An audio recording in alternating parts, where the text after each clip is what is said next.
Good morning all of you. स्वागत है आप सभी का हमारे यूट्यूब चैनल ए क्लास स्टडी में। हमारे चैनल से आप लोग इलेक्ट्रिकल और इलेक्ट्रॉनिक्स के प्रैक्टिकल और थ्योरेटिकल दोनों ही प्रकार की वीडियोस प्राप्त कर सकते हैं। एक बार तो हम इलेक्ट्रिकल थ्योरी की ही आपको वीडियोस प्रोवाइड करवा रहे हैं, लेकिन कुछ समय बाद में आपको प्रैक्टिकल की वीडियोस भी मिलने लग जाएगी। पहला जो अपने टॉपिक चल रहा था, आपको पता है करंट इलेक्ट्रिसिटी का ही टॉपिक चल रहा था, और करंट इलेक्ट्रिसिटी में उन्होंने विद्युत धारा भी पढ़ दिया था। और आज का जो अपना टॉपिक रहेगा वो करंट डेंसिटी रहेगा, यानी कि धारा घनत्व।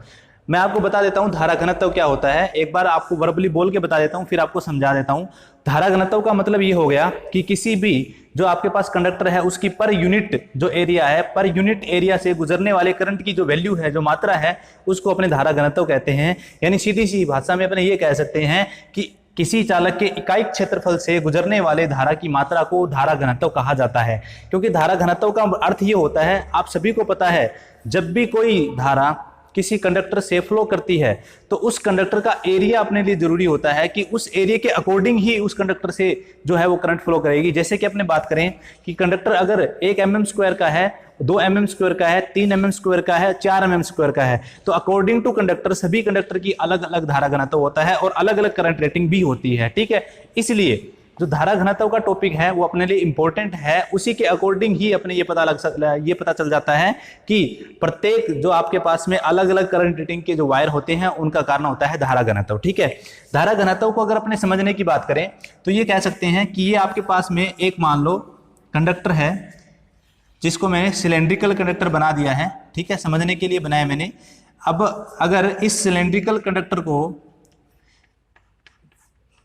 इलेक्ट्रिक फील्ड के साथ जोड़ा जाए, तो अपने क्या कहेंगे कि इस कंडक्टर से इलेक्ट्रॉन्स जो हैं वो इलेक्ट्रिक फील्ड के कारण मूव करना शुरू कर देते हैं। और आप सभी को पता है इलेक्ट्रॉन्स का जो मूवमेंट होता है वो नेगेटिव चार्ज से पॉजिटिव चार्ज की तरफ होता है। सभी को पता है इलेक्ट्रॉनों का जो मूवमेंट होता है वो हमेशा नेगेटिव चार्ज से पॉजिटिव चार्ज की तरफ होगा। और अपने ये कहेंगे जो करंट फ्लो करेगी इस कंडक्टर से, उस करंट की जो डायरेक्शन होगी, आई से शो किया है मैंने, उसकी डायरेक्शन जो होगी वो पॉजिटिव टू नेगेटिव टर्मिनल होगी। आप सभी को पता है करंट जो किसी कंडक्टर में फ्लो करती है वो प्लस टू माइनस या positive terminal to negative terminal flow करती है। ठीक है, खैर अपना टॉपिक करंट नहीं है, अपना टॉपिक है करंट डेंसिटी, यानी कि धारा घनत्व।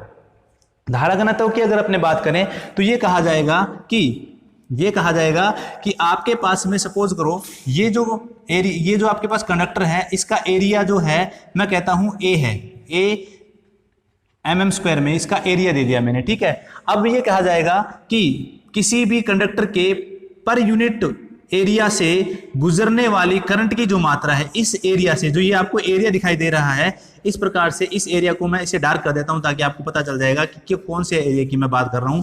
इस एरिया से कितना करंट फ्लो कर सकता है उसको कहा जाता है धारा घनत्व। किसी भी हिंदी में अगर अपने बात करें तो अपने ये कहेंगे किसी चालक के इकाई क्षेत्रफल से गुजरने वाली धारा को उस चालक के लिए क्या कहा जाएगा, धारा घनत्व कहा जाएगा। अगर डेफिनेशन लिखिए तो क्या बोलेंगे अपने कि इकाई क्षेत्रफल से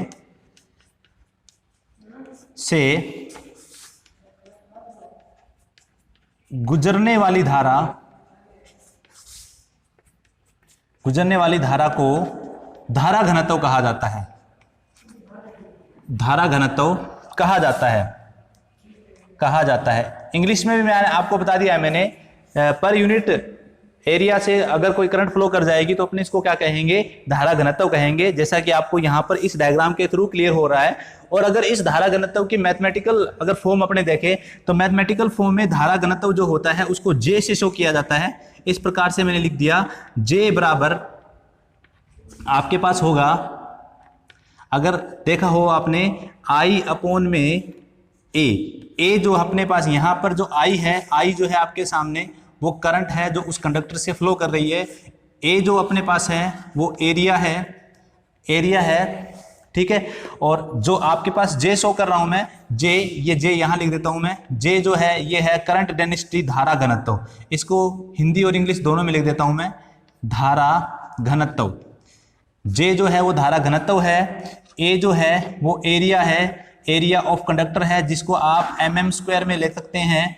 और आपके पास में जो करंट है आई, करंट करंट को लिया जाता है एम्पियर में, सभी को पता है करंट को एम्पियर में लिया जाता है। तो यहां से जो आपके पास करंट डेंसिटी है इसकी जो यूनिट निकल कर आएगी, करंट डेंसिटी की यूनिट निकल कर आ जाएगी, जैसा कि आपको दिखाई दे रहा है ampere per metre square, ampere per metre square. यहाँ एरिया को अपने मीटर में ले लेते हैं, चलो ampere per metre square, MM में मतलब आप मीटर में ले लो एरिया, ताकि समझने में आपको आसानी रहेगी।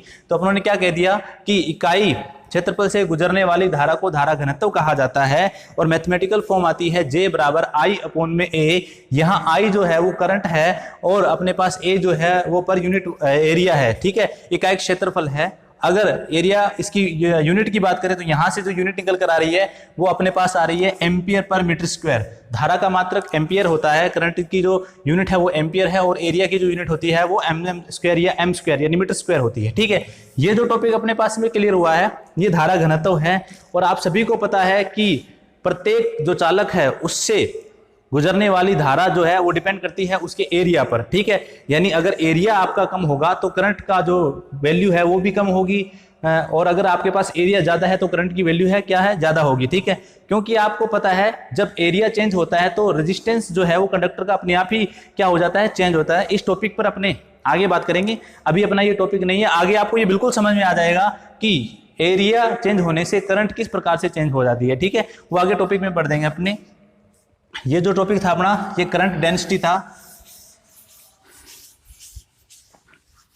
अगर आप सभी को समझ में आ रहा है तो आप हमें कमेंट्स में बताते रहें, ताकि हम आपके लिए हर वीडियो के अंदर अपना बेहतर देने की कोशिश करें। और अगर आपको ये लगे कि आपको प्रैक्टिकल की जरूरत है वो भी आप हमें बोल सकते हैं, तो आपको कुछ टॉपिक्स जो हैं वो प्रैक्टिकल के थ्रू भी कराए जा सकते हैं, ठीक है। ये तो अपनों ने जो अभी बात की थी धारा घनत्व की बात की थी। अब एक और रिलेशन आ जाता है, कई बार एग्जामों में पूछा भी जाता है, ड्रिफ्ट वेलोसिटी। दोनों ही चीजें अपने बात करते हैं, ड्रिफ्ट वेलोसिटी क्या होती है। नेक्स्ट जो अपने पास टॉपिक है वो रहेगा drift velocity. Drift velocity, drift velocity, velocity जिसको हिंदी में बोलते हैं अपवहन वेग। अपवहन वेग इंपॉर्टेंट है, क्योंकि आपको पता है जब भी किसी कंडक्टर की बात करते हैं, फ्री इलेक्ट्रॉन्स की बात करते हैं, तो वो इलेक्ट्रॉन्स मूव करते हैं, और इलेक्ट्रॉन्स मूव करते हैं तो उनका कुछ ना कुछ वेग या कुछ ना कुछ वेलोसिटी उनकी होती ही होती है, उनको ड्रिफ्ट वेलोसिटी कहा जाता है। और ड्रिफ्ट वेलोसिटी को जो शो किया जाता है वो न्यू डी से शो किया जाता है। यहां मैं इसको लिख देता हूं, न्यू डी से ड्रिफ्ट वेलोसिटी को शो किया जाता है। हिंदी और इंग्लिश दोनों में मैंने इसका नाम लिख दिया है। होता क्या है ड्रिफ्ट वेलोसिटी, ये मैं आपको समझा देता हूं। देखो, आप सभी ने पढ़ा हुआ है कि कोई भी जो कंडक्टर है, आपको पता है कोई भी जो कंडक्टर है उसके अंदर एटम्स होते हैं। कंडक्टर्स में क्या होते हैं, एटम्स। एटम्स का मतलब हिंदी में होता है परमाणु। क्या होते हैं, परमाणु। और आप सभी को पता है परमाणु के अंदर 3 अपने पास छोटे छोटे पार्टिकल्स होते हैं, इलेक्ट्रॉन्स, प्रोटॉन्स और न्यूट्रॉन्स, ठीक है। परमाणु जो होता है, यहां पर मैं संरचना जो परमाणु की स्ट्रक्चर है वो बना देता हूं। जो अपने पास परमाणु का न्यूक्लियस होता है उसमें प्रोटॉन्स और न्यूट्रॉन होते हैं, और उस परमाणु के चारों ओर इस प्रकार, उस परमाणु के चारों ओर इस प्रकार अलग अलग जो कक्षाएं हैं उनमें इलेक्ट्रॉन्स क्या करते हैं, मूव करते हैं। अलग अलग कक्षाओं में इलेक्ट्रॉन्स मूव करते हैं। तो अपने क्या कहेंगे कि कोई कंडक्टर अगर है, अगर किसी कंडक्टर की भी बात की जाए तो उसमें भी अपने यही कहेंगे कि किसी भी कंडक्टर के अंदर एटम्स में इलेक्ट्रॉन्स होते हैं। जैसे मैं ये बात करूं कि ये आपके पास में कंडक्टर है, इस कंडक्टर के अंदर इस प्रकार से, ये जो आपके पास में कंडक्टर है, इस कंडक्टर में इलेक्ट्रॉन्स है, इस प्रकार से इलेक्ट्रॉन्स है कंडक्टर के अंदर। अपने सभी को पता है इलेक्ट्रॉन्स होते हैं, ठीक है। इलेक्ट्रॉन्स जो हैं, अगर मैं बात करूं पॉइंट नंबर 1, अगर अपने बोले कि नो एक्साइटेशन, नो एक्साइटेशन का मतलब ये हो गया, यदि किसी भी चालक पर या कंडक्टर पर किसी प्रकार का कोई भी इलेक्ट्रिक फील्ड जो है वो जनरेट अपनों ने नहीं किया, या इस कंडक्टर को किसी भी इलेक्ट्रिक फील्ड से जोड़ा नहीं है, तब भी इस कंडक्टर से रूम टेम्परेचर पर या थर्मल एनर्जी के कारण, रूम टेम्परेचर पर अपने ये कह सकते हैं अंडर नॉर्मल टेम्परेचर 27 डिग्री या 273 डिग्री की केल्विन भी अपने इसको बोल सकते हैं, 300 डिग्री के लगभग हो जाता है ये, ठीक है। तो बहुत ज्यादा तापमान है। इस तापमान पर होता क्या है, जो ये इलेक्ट्रॉन्स होते हैं ये मूवमेंट करते हैं। मूवमेंट का मतलब हो गया इलेक्ट्रॉन्स जो है अभी भी गति कर रहे हैं, रैंडम मूवमेंट करते हैं। ये सारे रैंडम का मतलब हो गया अलग अलग दिशाओं में ये इलेक्ट्रॉन्स क्या करने लग जाते हैं, गति करने लग जाते हैं। ठीक है, इस प्रकार से आप देख रहे हो कि सभी इलेक्ट्रॉन्स जो है वो रैंडमली मूव करते हैं किसी चालक के अंदर। कब? जब इस पर किसी प्रकार का इलेक्ट्रिक फील्ड जो है वो नहीं है। ठीक है, एब्सेंस ऑफ इलेक्ट्रिक फील्ड, यानी कि इलेक्ट्रिक फील्ड की अनुपस्थिति में भी जो चालक के अंदर के इलेक्ट्रॉन्स हैं वो रैंडमली मूवमेंट जो है वो अपना निरंतर करते रहते हैं, जिसके कारण अपने ये कह सकते हैं मूव जरूर कर रहे हैं रैंडमली, लेकिन सभी इलेक्ट्रॉन्स की जो दिशा है या जो डायरेक्शन है वो क्या है, अलग अलग डायरेक्शन में है। तो मैं ये क्या कह सकता हूं कि इस कंडीशन के अंदर इनकी जो एवरेज वेलोसिटी है वो क्या हो जाती है, जीरो हो जाती है, क्योंकि रैंडमली मूव कर रहे हैं और अलग अलग डायरेक्शन में है। तो अपने ये कह सकते हैं कि इनकी जो एवरेज या औसत वेग जो है इनका, या रिजल्टेंट बोल सकते हैं, चलो एवरेज छोड़ो रिजल्टेंट बोल सकते हैं, जिसको बोलेंगे परिणामी।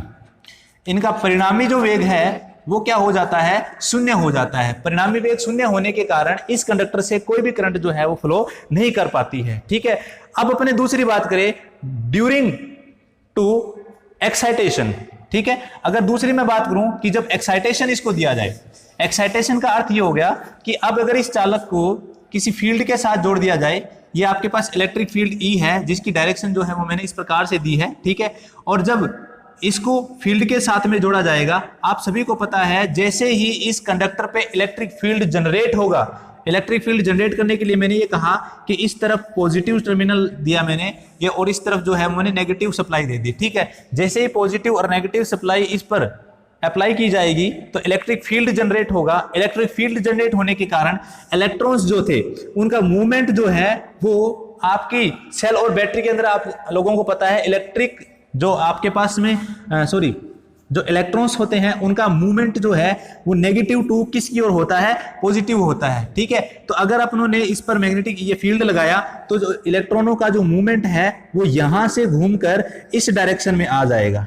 ठीक है, अभी भी इनका मूवमेंट तो रैंडम ही होगा लेकिन एक दिशा में होगा। पहले कोई दिशा नहीं थी, कोई डायरेक्शन नहीं थी, लेकिन अब आप देखेंगे कि सभी जो इलेक्ट्रॉन्स हैं उनका मूवमेंट जो है वो एक निश्चित दिशा के अंदर है रैंडम, लेकिन एक निश्चित दिशा में होने के कारण अपने ये कह सकते हैं कि जिस वेग से अब इन इलेक्ट्रॉनों का जो वेग है या इलेक्ट्रिक फील्ड जनरेट करने के बाद में किसी कंडक्टर में इलेक्ट्रॉनों का जो वेग होता है उसको अपने बोलेंगे ड्रिफ्ट वेलोसिटी। यानी अब जो इसका वेग है उसको अपने क्या कहेंगे, ड्रिफ्ट वेलोसिटी कहेंगे। ठीक है, समझ में आ गई बात ये। यानी कि अगर सिंपल भाषा में बोला जाए तो ये कहेंगे किसी चालक में जो इलेक्ट्रॉन्स जिस वेग से गति करते हैं उस वेग को उन इलेक्ट्रॉनों का अपवहन वेग कहा जाता है। ठीक है, तो ये अपवहन वेग आई होप आपको समझ में आ गया होगा। ठीक है, और अगर आपको ये समझ में आ गया तो आप हमें कमेंट में जरूर बताएं। ठीक है,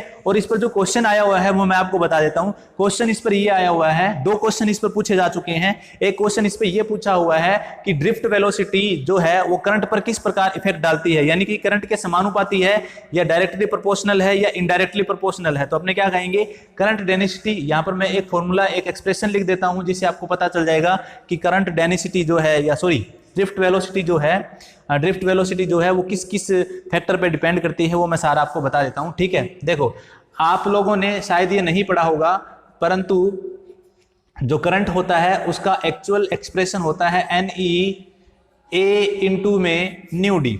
ये एक करंट का एक्चुअल एक्सप्रेशन होता है, धारा का जो एक्सप्रेशन बोलते हैं।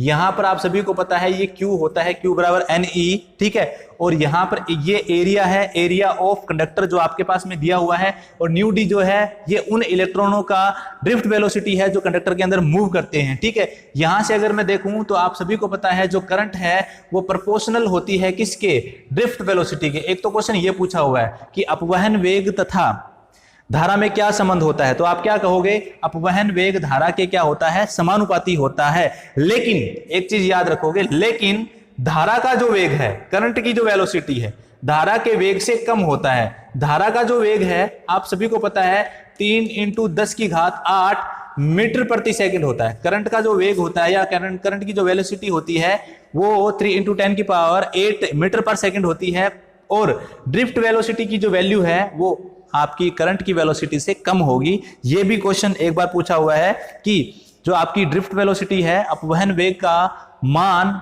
होता है धारा के वेग से ज्यादा, धारा के वेग से कम या धारा के वेग के बराबर, तो आप क्या बोलोगे? अपवहन वेग का मान धारा के वेग से क्या होगा? कम होगा। और अपवहन वेग का रिलेशन किससे होता है? तो आपको पता होना चाहिए, movement of electron. Movement of electron, जिस वेग से इलेक्ट्रॉन गति करते हैं वो अपवहन वेग होता है। ठीक है, इलेक्ट्रॉनों का मूवमेंट कैसा होता है? चालक के अंदर रैंडम मूवमेंट होता है, सभी को पता है। और चालक में मैंने आपको बताया था करंट फ्लो होता किसके कारण है? तो वो इलेक्ट्रॉन्स के कारण होता है। ठीक है, अब मुझे लगता है कि आप लोगों को ड्रिफ्ट वेलोसिटी और आप लोगों को करंट डेंसिटी जो है वो अच्छी तरह से समझ में आ गया होगा। अगर नहीं समझ में आया हो तो आप हमें कमेंट जरूर करें, ताकि मैं और अच्छा आपको समझाने का प्रयास करूं। ठीक है, ये आपके पास में 2 टॉपिक कंप्लीट होते हैं, ड्रिफ्ट वेलोसिटी और करंट डेंसिटी। बहुत ही इंपॉर्टेंट टॉपिक है ये दोनों ही अपने लिए। ठीक है, चलो अब देखो, अब एक टॉपिक जो आता है वो मैं आपको बता देता हूं, बहुत ही जरूरी, चाहे आप उसको कहते हैं ना एवरीडे इलेक्ट्रिसिटी बोल सकते हो आप इसको। एवरीडे इलेक्ट्रिसिटी का मतलब ये हो गया कि ये तो आपको हर अवस्था में पता होना ही चाहिए, वो होता है एवरीडे इलेक्ट्रिसिटी। ठीक है, एवरीडे इलेक्ट्रिसिटी का मतलब ये हो गया इलेक्ट्रिक शॉक, यानी कि विद्युत झटका जो लगता है उसके क्या कारण होते हैं वो मैं आपको बता देता हूं। ठीक है, बहुत से बच्चों का ये प्रश्न है कि सर विद्युत झटका करंट के कारण लगता है या वोल्टेज के कारण लगता है। कुछ बच्चों का ये आंसर होता है कि सर करंट के कारण लगता है, क्योंकि जब किसी वायर में करंट जाती होती है तब उसको हाथ लगाते हैं तो अपने को करंट आता है। ठीक है, कुछ बच्चे ये कहते हैं कि सर वोल्टेज भी होता है सर। तो मैं ये कहता हूं कि आप लोगों को पता होना चाहिए, मैंने आपको बताया भी था जब आपको पोटेंशियल पढ़ाया था, कि अगर मैं ये बात करूं, जैसे मैं यहाँ पर रेस्ट पोजीशन में खड़ा हूं, यहाँ पर जैसे मान लो ये कोई आपके पास में एक छोटी सी बॉडी है कोई, ये बॉडी जो रेस्ट पोजीशन में खड़ी है, मूवमेंट नहीं कर रही है, क्या ये अपने आप मूवमेंट कर जाएगी? क्या नहीं करेगी ना अपने आप मूवमेंट। इसको मूवमेंट देने के लिए अपने को इस पर क्या करना पड़ेगा? फोर्स लगाना पड़ेगा। ठीक है, और जब मैं इस पर फोर्स लगाऊंगा तो ये अपना स्थान जो है डिस्प्लेसमेंट यहां से यहां तक करेगा या नहीं करेगा? तो मेरे कहने का अर्थ ये होता है कि वास्तव में विद्युत झटका जो लगता है अपने को, उसका कारण होता है वोल्टेज, और लगता किसके कारण है? वो धारा प्रवाह के कारण। ठीक है, जरूरी है, नेसेसरी और प्राइमरी कंडीशन जो है वो आपके सामने क्या है? वोल्टेज है। और होता किसके कारण है? धारा के कारण। मतलब ये कह दिया मैंने कि वास्तव में जो आपको विद्युत झटका इलेक्ट्रिक शॉक जो लगता है उसका कारण होता है वोल्टेज या पोटेंशियल डिफरेंस या विभव। आगे बात समझ में? जब किसी भी मनुष्य पर वोल्टेज आरोपित होती है तो उसके अंदर से करंट फ्लो करती है, उस करंट फ्लो करने के कारण अपने को इलेक्ट्रिक शॉक महसूस होता है। ठीक है, 2-3 पॉइंट्स हैं, मैं लिख देता हूं, बहुत ही जरूरी है। पहला पॉइंट तो ये हो गया कि विद्युत झटका वोल्टेज के कारण लगता है, क्योंकि आप सभी को पता है बिना विभवांतर के धारा का प्रवाह नहीं होता है, और धारा प्रवाह के लिए विभवांतर जरूरी है। तो वोल्टेज नहीं होगी तो धारा प्रवाह ही नहीं होगी, तो झटका कहां से लग जाएगा? ठीक है, और दूसरा कारण ये हो गया अपने पास में कि कितनी वोल्टेज पर? तो 90 वोल्ट से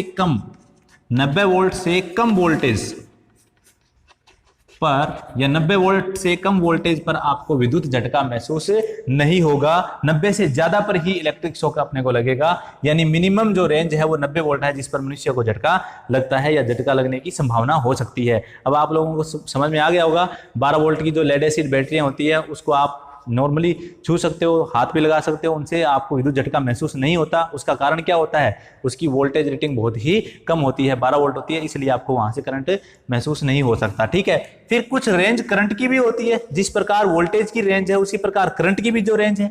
करंट की जो रेंज है वो मैं यहां लिख देता हूं, करंट रेंज, धारा की मात्रा। ठीक है, या एक और आपको याद रखना है, मात्रा में लिख देता हूं। पहला point 5 milli ampere.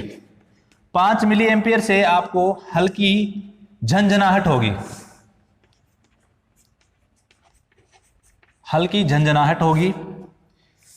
20 milli ampere per हृदयघात हो सकता है। 50 मिली एम्पियर पर मृत्यु और 80 से 100 मिली एम्पियर पर आपकी स्किन जलना शुरू कर देती है।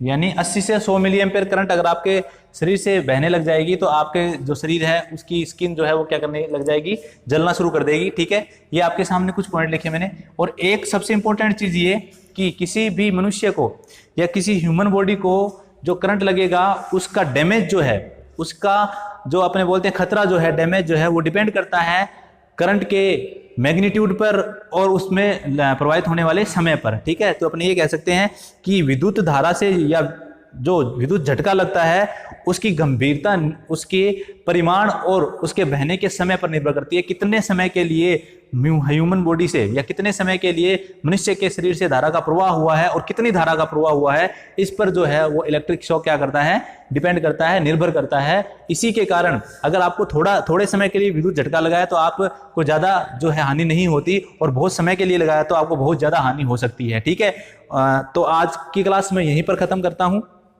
आई होप आपको इलेक्ट्रिकल पढ़ने में बहुत मजा आ रहा होगा। ठीक है, आपको इलेक्ट्रिकल थ्योरी के साथ साथ आपको मैं व्यवहारिक नॉलेज भी दे रहा हूं, जिससे आप दैनिक जीवन में इलेक्ट्रिसिटी के साथ में डरे नहीं, उसके साथ में जीने की कोशिश करें। ठीक है, सोचने से तो इलेक्ट्रिसिटी बहुत ही खतरनाक है, और अगर आपको संपूर्ण ज्ञान है, सही ज्ञान है, तो इलेक्ट्रिसिटी ज्यादा खतरनाक भी नहीं है। ठीक है, इसी के साथ मैं अपनी क्लास को खत्म करता हूं, और आप इस क्लास को ज्यादा से ज्यादा लाइक करें, शेयर करें।